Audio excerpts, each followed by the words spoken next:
Hello YouTube viewers, welcome to my show Rocket Monday. In today's episode we're going to talk about X-ray communication. So let's dive right into it. Now first thing you have to understand why the heck we wanna bother with X-ray.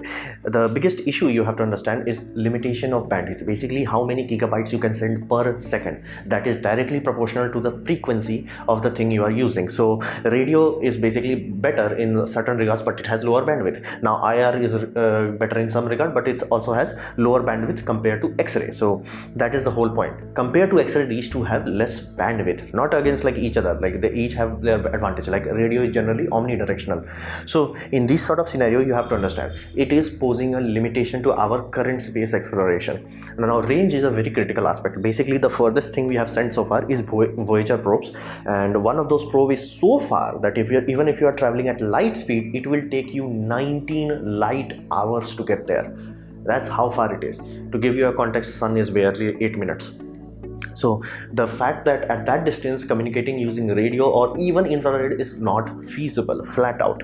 And on top of that, let's say when you are going through this distance, the vacuum is not vacuum at that point. You have dust cloud, you have other things and a lot of things going on. So it is very easily blocked and interfered with. Now interference becomes a very particular issue when you are talking about re-entry vehicles. Basically anything that will re-enter a planet's atmosphere at high speed, like in case of Earth, in case of Mars, or in case of Titan. So when you are talking about those sort of scenarios, when it's re-entering, you will lose communication. Now that may not be issue because again we have been successfully doing it, but you would rather want to have communication so you can properly receive the telemetry data. So in this sort of scenario, the fact that it is easily blocked and interfered with, we really want something that can handle this sort of situation. And power consumption of radio waves and IR is very high, and it gets higher and higher as you go further and further. So why X-ray? Again, it's very simple about electromagnetic spectrum. Basically, the higher the frequency, the more data you can send. So you will get basically more data in microwave, basically compared to long radio waves, the old radio system we used to use. And then in infrared, you're gonna get even higher bandwidth than microwave. Then why don't we use optical spectrum? Yes, some company have tried that, but optical spectrum simply means you can see it. You really don't want to see that. So people have tried ultraviolet, which has some success, but X-ray is very powerful. Now when you are talking about X-ray, then you might be like, why just stop at X-ray? Why not go to gamma rays? Well, low lethality of X-ray is very interesting to us. Now all these things are lethal. Basically if you have a lot of microwave, you will be cooked to death. If you have a lot of basically long radio wave, you will be damaged.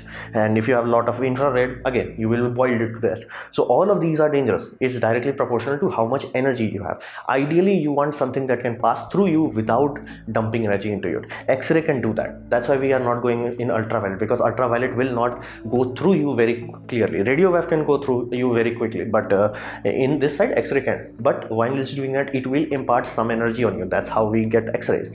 But it is not lethal. Like it's not gonna kill you instantaneously. Of course, if you are exposed to X-ray for very long time and very large intensity, these intensities are very higher. What we are talking about in terms of communication, it will be much less. So in this scenario, it is very low lethality. It's not gonna kill you instantaneously, and it has very high, like highest hertz that we can even think of. To give you a rough context, you are talking about 10 to the power 18. That many hertz, that's like 18-0. So it's ludicrously fast. If we can send even 1 second of it, like 1 second of signal went through, you will send a lot of data with that. Now it's unblockable. Now this is very crucial, that given the fact, let's say many times you are sending a signal and something else comes between your receiver and you, like let's say in case of you are sending signal to something very far or something high altitude, aka let's say geostationary. What about space debris coming into you? What about other satellite going through? X-ray cannot be stopped. X-ray will simply go through you without causing too much damage. And the range, now this is the lovely part. This is not the interesting part for earthbound application, but this is very crucial, because once you start talking about going to, let's say, as far as Mars, the radio communication becomes really dodgy. And you are talking about, let's say, going as far as Pluto, flat out, even sending one image file, not a 100 gigabyte file, one image file could take upwards of 1 week to a year. So that's understanding. At those ranges, X-ray is like, yeah, I get this. That is why we want the bandwidth to be so high. So even if you can send only 1 second of it, yeah, it can carry like whole image file directly. Just take it and go. So that is why we want to use X-ray. It can pass through us without, seriously destroying us, and it's flat out invisible, unblockable, and range wise is pretty awesome. Now that itself is not the core reason why we are choosing X-ray. It's simply because it also allows us to make what we classify as space GPS. Now what is that? Basically there are many types of star. You have blue star, you have yellow star, you have red star, and you also have other fancy type of star like black hole and pulsar. Now pulsar is very interesting because it's more or less nature's lighthouse. It spins. So if it has a beam, basically the magnetic field is so confined that it creates a beam. Now that beam is very bright in X-ray. Now that because it's spinning, it's never gonna be like okay I'm looking at you. It's not a constant. It's not like a star where it's constant you. It's like going back and forth, back and forth, back and forth. So from your point of view, you'll be like, you will get this. Now using that, somebody has theorized that what if we can make a basically space-based GPS system. It does work basically, it's a galaxy level. Basically every galaxy have hundreds of pulsar. So if you know even few pulsar, you can make a GPS system, because you have to understand GPS works on only 4 satellites. Pulsar you can have at any moment in time, any part of the sky you can have as high as 18 pulsar. So that's very high precision. And this, because they are spinning and their signal is not like constant, they also have an inherent frequency to itself.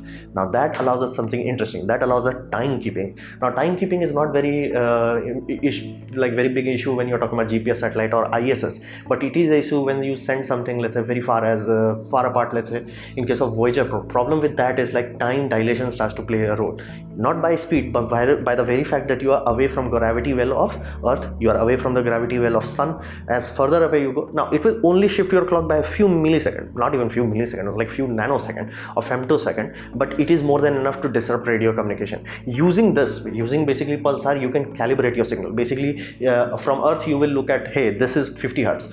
So from your side you're gonna look at it and it's like it's coming at 46. You're like no, this is supposed to be 50. You're gonna calibrate your clock. So this is very useful for very long range, and this device has been in test in ISS for around 2014. I've provided the NASA link down below. You can read the description there, and it's size of a basically big washing machine. It's not very big, it's just a washing machine.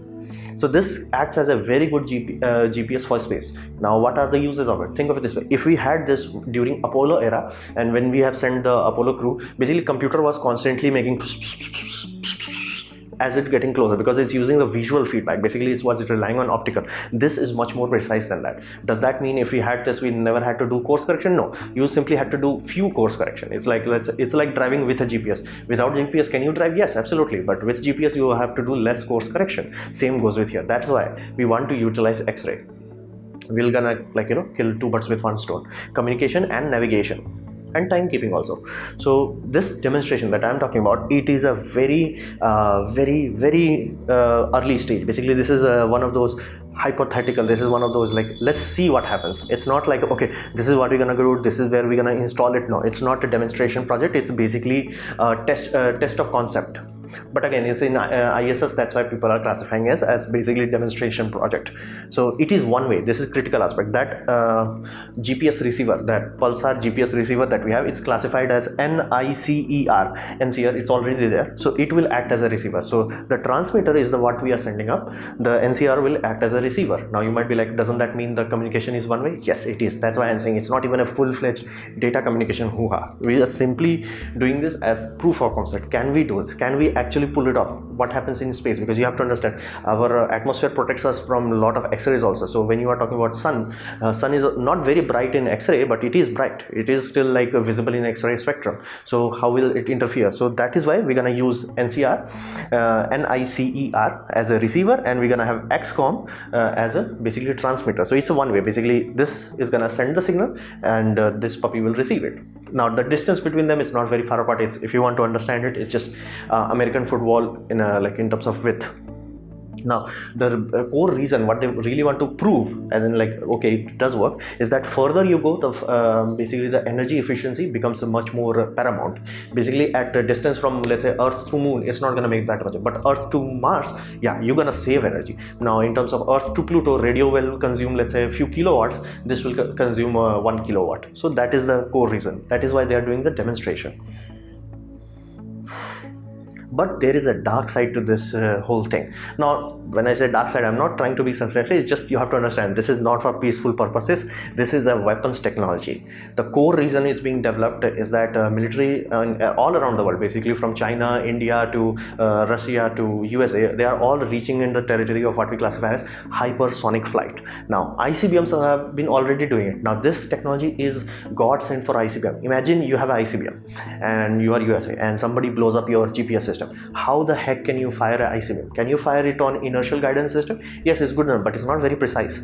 So how do you make sure that whatever ICBM you still have functioning left, you want to make sure that it's very precise. Now, once it goes to space, basically once it's outside of atmosphere, which will be like barely few minutes, then it can utilize that space GPS, basically nature's GPS, and be much more precise compared to an inertial navigation system that is already there. So using all these systems, if GPS is working, awesome. If they're not working, no problem. I already have inertial guidance system. Now, inertial guidance system plus nature-based GPS, then you are talking about something very precise. You don't even have to think about GPS system. So this is a dream technology for ICBM. Now, there is another aspect of it. When ICBM enters, it's basically doing re-entry. So you really want to maintain communication to it. For why? Well, it could allow you to redirect, it could allow you to abort, or it could allow you to guide properly. Basically, let's say you detect something, ICBM is falling somewhere, and you have a feedback that there is a plane that has a radar, and you want to have a stealth attack, and you detected a plane change the path. Now you can send the ICBM somewhere else, because even it has some basically some level of control. It can guide itself to where it wants to fall. Now, during re-entry, you can't communicate that data, but you can only act on that period. So having X-ray, you can simply dodge it. Basically, hey, this is an airborne plane there that will detect you, let's go this direction. You only have to send it like command, like change the angle to 5 degrees, and it's gonna go somewhere else.